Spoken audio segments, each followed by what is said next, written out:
할렐루야. 오늘 또 믿음으로 살기 위해서 하나님의 말씀 앞에 서신 우리 성도님들을 응원하고 축복합니다. 오늘 하나님께서 우리에게 주시는 말씀은 역대상 9장 1절에서 27절까지의 말씀입니다. 큐티인 책자 11월 17일 화요일 말씀입니다. 제가 1절에서 3절 그리고 17절에서 20절까지 말씀을 읽도록 하겠습니다. 온 이스라엘이 그 계보대로 계수되어 그들은 이스라엘 왕조 실록에 기록되니라. 유다가 범죄함으로 말미암아 바벨론으로 사로잡혀 갔더니 그들의 땅 안에 있는 성읍에 처음으로 거주한 이스라엘 사람들은 제사장들과 레위 사람들과 느드님 사람들이라. 유다 자손과 베냐민 자손과 에브라임과 므낫세 자손 중에서 예루살렘에 거주한 자는 17절에서 20절까지입니다. 문지기는 살룸과 악굽과 달몬과 아히만과 그의 형제들이니 살룸은 그 우두머리라. 이 사람들은 전에 왕의 문 동쪽 곧 레위 자손의 진영의 문지기이며 고라의 증손 예비아삽의 손자 고레의 아들 살룸과 그의 종족 형제 곧 고라의 자손이 수종드는 일을 맡아 성막 문들을 지켰으니 그들의 조상들도 여호와의 진영을 맡고 출입문을 지켰으며 여호와께서 함께 하신 엘르아살의 아들 비느하스가 옛적에 그의 무리를 거느렸고 무셀레마의 아들 스가랴는 해막 문지기가 되었더라. 아멘. 주전 586년에 남유다는 바벨론에 멸망당했습니다. 그리고 100만 명 가까이 바벨론의 포로로 끌려가게 되었습니다. 그러나 하나님께서 바사왕 고레스의 마음을 감동시키셔서 다시 고국으로 돌아오게 하셨습니다. 하지만 많은 사람들이 그 당시 고국으로 돌아오지 않았습니다. 100만 명 중에서 5만 명 정도 고국으로 돌아오게 된 것입니다. 그래서 오늘 본문은 바벨론 포로에서 돌아온 사람들의 명단과 계보를 기록하고 있습니다. 2절에 레위 자손, 그리고 3절에 유다 자손, 베냐민 자손, 에브라임과 므낫세 자손입니다. 그 중에서 레위 자손, 유다 자손, 베냐민 자손이 주를 이루었습니다. 그런데 이 사람들 말고도 눈에 띄는 사람들이 있습니다. 바로 2절에 나오는 느디님 사람들입니다. 여러분, 이들이 누구죠? 여호수아 9장에 나오는 기브온 족속의 후손들입니다. 이스라엘이 가나안 땅 정복을 할 때에 거짓 변장을 하고 여호수아를 속여 화친 조약을 맺은 사람들이죠. 비록 여호수아를 속여서 맺은 언약이지만 하나님의 이름으로 맹세한 언약이었기에 물을 수가 없었습니다. 이 언약으로 인해 기브온 사람들은 하나님의 백성이 된 것입니다. 하지만 속여서 언약을 맺었기 때문에 여호수아는 그들에게 성막에서 물을 깃고 장작 패는 일을 시켰습니다. 가장 힘들고 어려운 일을 시킨 겁니다. 바로 느드님 사람들이 이 기브온 족속의 후예입니다. 사기쳤던 사람들의 후예, 노비의 후예였던 것입니다. 그런데 남유다가 망할 때 이들도 포로로 끌려갔습니다. 종노를 했던 사람들이니까 바벨론으로 가면 이제 해방입니다. 종에서, 힘든 일에서 자유로워지는 겁니다. 그리고 다시 예루살렘으로 돌아가지 않아도 됩니다. 그런데도 니드님 사람들이 돌아왔다라는 것입니다. 100만 명 중에서 5만 명 정도만 돌아왔다는 것은 그 당시 믿음 좋은 사람들도 거의 돌아오지 않았다는 뜻입니다. 그런데도 이 니드님 사람들은 거의 다 예루살렘으로 돌아온 것입니다. 게다가 2절에 그들의 땅 안에 있는 서금에 거주한 이스라엘 사람들은 이렇게 말씀합니다. 어제 말씀드렸다시피 믿음이 좋아서 고국으로 돌아온 사람들도 폐허가 된 예루살렘 성읍 안에서는 살기 싫어했습니다.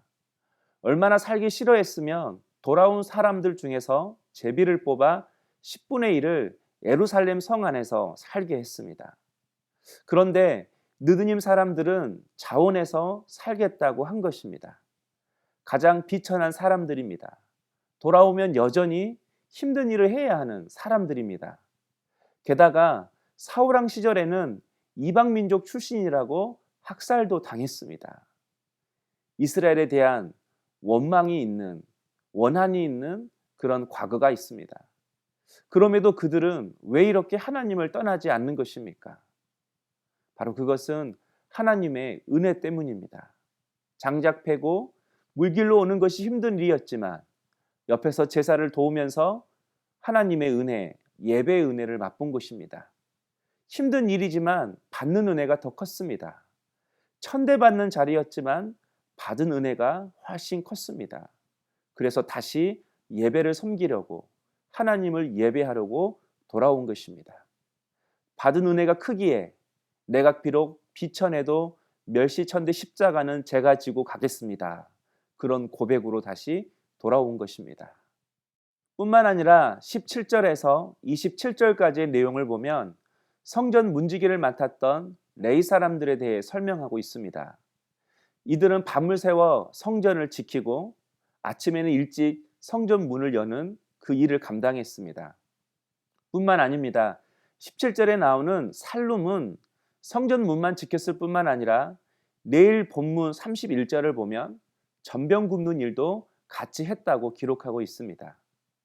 문지기 역할만 했던 것이 아니라 식당 일도 같이 한 것입니다. 여러분, 바로 이 사람들이 누구인지 아십니까? 19절에 나오는 고라의 자손들입니다. 고라가 누구죠? 우리는 왜 중요한 일을 안 시켜줍니까? 라고 하면서 모세에게 반기를 들다가 심판받았던 그 사람입니다.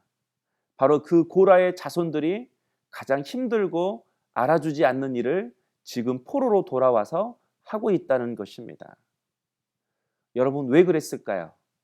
그 또한 하나님의 은혜입니다. 고라 자손이 쓴 시편 84편 6절에 보면 이렇게 기록합니다.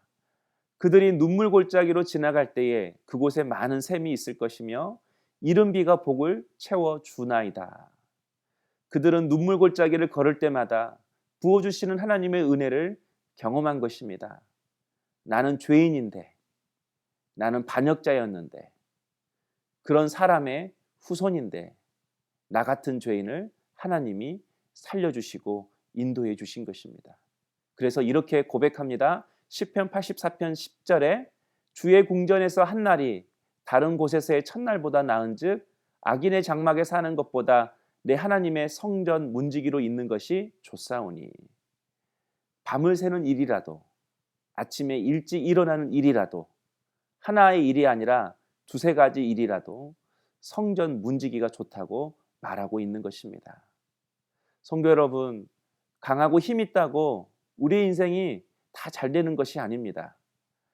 약하다고 망하는 것도 아닙니다. 인간의 힘은 부질없습니다.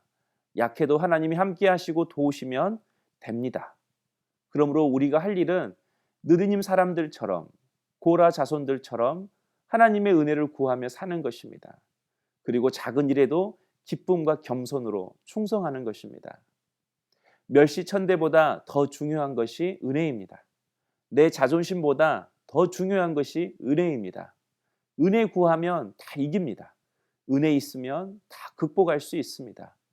느드님 사람들과 고라 자손은 가장 비참한 자리, 가장 힘든 자리, 누구도 알아주지 않는 자리라 할지라도 은혜를 구하며 살았습니다. 그러자 하나님께서 그 자리를 가장 영광스럽게 하셨습니다. 일이 힘든 것이 아닙니다. 은혜가 부족한 것입니다.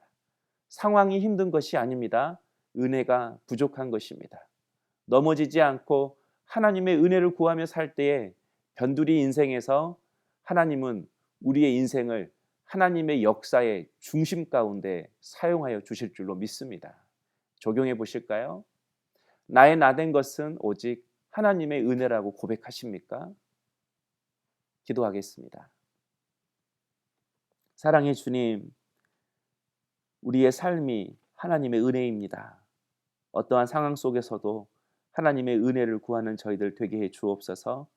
연약한 자리, 비참한 자리라 할지라도 오직 주님의 은혜만 구하며 그 은혜 안에 살아가는 저희들 될 수 있도록 축복하여 주시옵소서. 예수님의 이름으로 기도하옵나이다. 아멘.